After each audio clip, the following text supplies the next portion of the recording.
कुल मिलाकर यदि वाक्यांश इस तरह का हो कि कुल मिलाकर सब कुछ ठीक ठाक था, कुल मिलाकर पार्टी अच्छी रही, कुल मिलाकर मुझे फिल्म पसंद आई, कुल मिलाकर मुझे यात्रा पसंद आई, कुल मिलाकर दिल्ली का ट्रिप मुझे अच्छा लगा, तो इस तरह के सेंटेंसेस, इस तरह के वाक्यांश से यदि हिंदी वाक्य बने हों तो किस तरह हम इंग्लिश फॉर्मेशन करेंगे, उसका स्ट्रक्चर आज के वीडियो लेक्चर में हम जानने वाले हैं।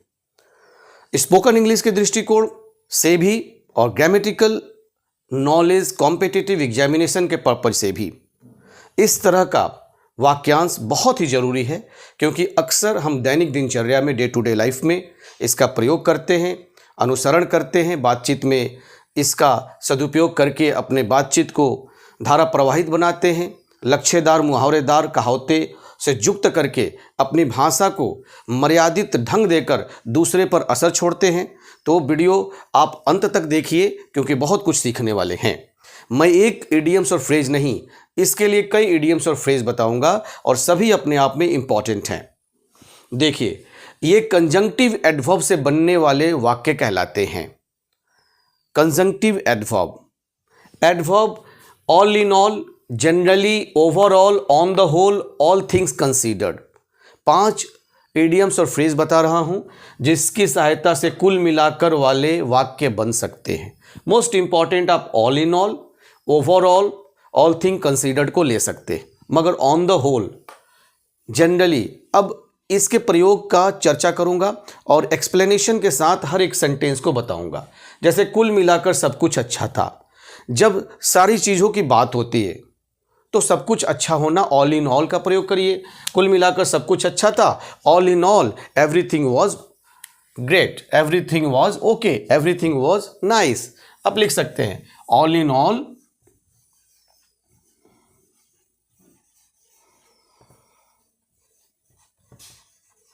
Everything was great. यहां आप चेंज कर सकते हैं, है ना जी। Everything was okay, everything was nice, everything was fine, है ना। अकॉर्डिंग टू यू आप लिख सकते हैं। कुल मिलाकर पार्टी ठीक ठाक थी, तो पार्टी कहते हैं ना कि ओवरऑल हमने देखा तो सब कुछ वहां ठीक था, तो ओवरऑल कुल मिलाकर, overall the party was okay, लिखिए, है ना जी। Overall the party was okay. Knowledge और नॉलेज के साथ सेंस, सेंस को भी रखना है तो आपका टेंस गलत नहीं होगा। सेंस, सेंटेंस, सेंटेंस में सेंस का मोस्ट इंपॉर्टेंट रोल होता है। यदि आपका sense is not working and if you don't know about tense, then how will you make sentence. क्योंकि सेंटेंस में भी यदि संधि विच्छेद किया जाए तो सेंस और टेंस है। जो सेंस न देता हो, वह वर्ड ही क्या जिसका भाव निकल कर ना आता हो, अर्थ निकल कर ना आता हो, है ना। तो अर्थ निकल कर, सेंस निकल कर आना चाहिए। वह सेंटेंस ही क्या जो कई वर्ड से बनने के बाद भी कुछ सेंस न देता हो, कुछ अर्थ न देता हो, मीनिंगफुल सेंस न देता हो, तो वह सेंटेंस बेकार है। तो सेंस तो होना ही होना चाहिए। तो आप कुछ चीज़ें तो सेंस के आधार पर बनाएंगे, कुछ चीज़ें टेंस के आधार पर बनाएंगे, तभी जाकर आपका सेंटेंस अच्छा बनेगा। कुल मिलाकर मुझे यह यात्रा पसंद आई, कुल मिलाकर मुझे यह यात्रा पसंद आई। ओवरऑल, इन सब के सहायता से भी बना सकते हैं, बट ओवरऑल इसमें ज़्यादा अच्छा लगेगा। ओवरऑल आई लाइक्ड या आई enjoyed the trip. Overall I enjoyed या लाइक्ड द ट्रिप। ट्रिप की जगह पिकनिक करके सेंटेंस अलग चेंज करिए, फिर से लिखिए। कुल मिलाकर यह एक अच्छा सप्ताह था, कुल मिलाकर यह अच्छा सप्ताह था। तो all in all it was a great week, all in all it was a great week.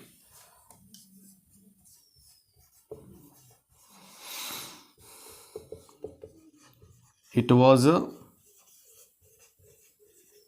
Great week, है ना जी। All in all it was a great week. Week में WEE के वीक और WEA के वीक मतलब कमज़ोर, जो होमोफोन्स है। तो इस तरह गलतियां ना करेंगे। कुल मिलाकर मुझे यह रेस्टोरेंट पसंद आया, कुल मिलाकर मुझे यह रेस्टोरेंट पसंद आया। On the whole I liked the restaurant. On the whole मतलब मैं सारी चीज़ों का निरीक्षण करके, ऑन द होल सारी चीज़ों का निरीक्षण करके, होल मतलब पूरे, है ना जी, सारी चीज़ों का निरीक्षण करके कुल मिलाकर आई like the restaurant. I like the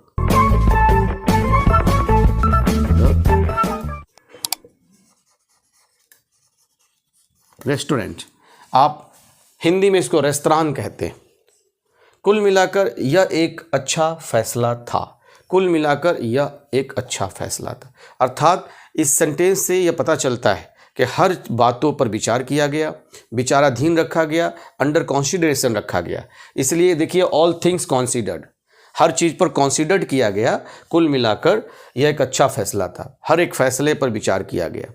meeting conference में इस फैसले पर विचार किया गया, तो all things considered it was a great decision, है ना जी। तो इस पर आप इससे बना सकते हैं, ज़्यादा सूटेबल होगा। ऑल थिंग्स कंसीडर्ड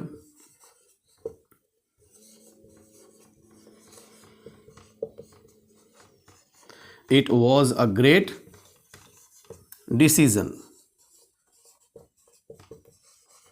है ना जी, it was a great decision.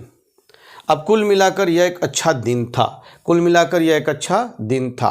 All in all it was a good day या ग्रेट डे। कुल मिलाकर यह एक अच्छा दिन था। All in all it was a great day. अच्छा में भी ज़्यादा अच्छा दिखाने के लिए आपने ग्रेट लगा दिया, वह अन्यथा it was a nice day, it was a wonderful day, it was a good day, यह भी लिख सकते हैं। कुल मिलाकर मुझे यह फिल्म पसंद आई। कुल मिलाकर मुझे यह फिल्म पसंद आई। On the whole I liked the movie. On the whole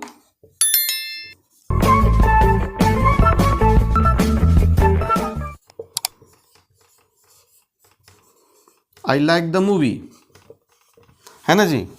कुल मिलाकर यह एक अच्छा अनुभव था। कुल मिलाकर यह एक अच्छा अनुभव था मतलब कई अनुभव पर विचार करने के बाद पता चला कि यह एक अच्छा अनुभव था। All things considered it was a great experience. All things considered, इससे बनाइए ऑल थिंग्स कंसीडर्ड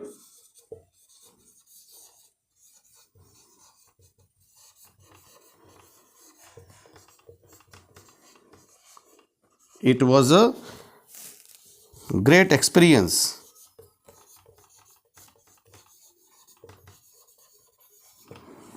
ठीक है जी। कुल मिलाकर आपको पढ़ाना अच्छा लगता है, मतलब मुझे आपको पढ़ाना अच्छा लगता है, मुझे हिडन है कुल मिलाकर। तो all in all I like to teach you,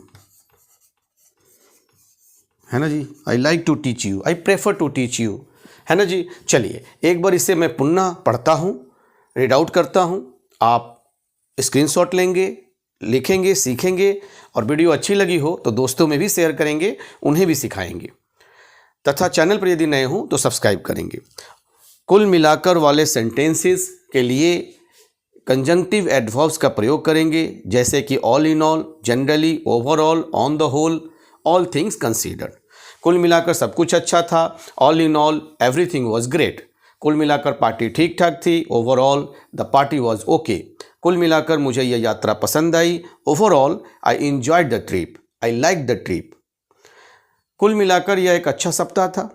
all in all it was a great week. कुल मिलाकर मुझे यह रेस्तरां पसंद आया।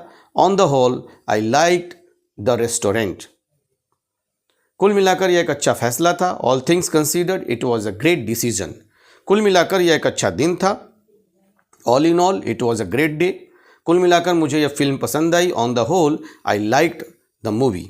कुल मिलाकर यह एक अच्छा अनुभव था। All thing considered it was a great experience. कुल मिलाकर आपको पढ़ाना अच्छा लगता है। All in all I like to teach you, I like to teach you. कुल मिलाकर मुझे यह रेस्टोरेंट पसंद आया। I liked the restaurant. ठीक है जी। तो कुल मिलाकर वाले सेंटेंसेस मैंने आपको बताए। इसी तरह छोटे छोटे वाक्यांशों से जुड़े हुए हिंदी वाक्यों का मोस्टली मैं ट्रांसलेशन आपको सिखाता हूँ, यूज सिखाता हूँ, जिसका प्रयोग करके आप अपने स्पोकन इंग्लिश को मजबूत कर सकते हैं, ताकि इडियम्स एंड फ्रेज की सहायता से और व्याकरण संबंधित ग्रामेटिकल रूल्स की भी चर्चा करता हूँ the English Guru Shiva Ganesh YouTube channel पर। इस चैनल को सब्सक्राइब कर लेना चाहिए। फिर मिलेंगे बहुत ही जल्द एक अलग स्ट्रक्चर के साथ the English Guru Shiva Ganesh YouTube channel पर। तब तक के लिए जय हिंद, जय भारत।